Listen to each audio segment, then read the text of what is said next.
न्हाळकर सांगली, एकमेव दादा बर्मनदा, SD बर्मन.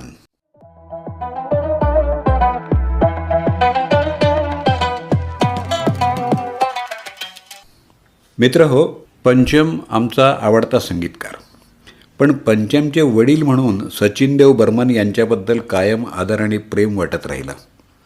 असं का? तर बर्मनदांचं संगीत आणि त्यांची गाणी ही कायम सदाबहार आणि परमानंद देणारी राहिलेली आहेत. फिल्म इंडस्ट्रीत SD बर्मनना कायम बर्मनदा असं म्हटलं जाईल. ते खऱ्या अर्थानं सर्व कलाकारांचे दादा होते.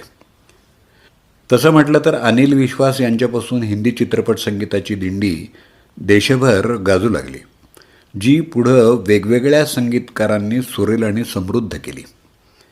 प्रत्येकाची वैशिष्ट्ये आणि गुणवत्ता वेगळी असली तरी माझ्या मते सर्व संगीतकारांमध्ये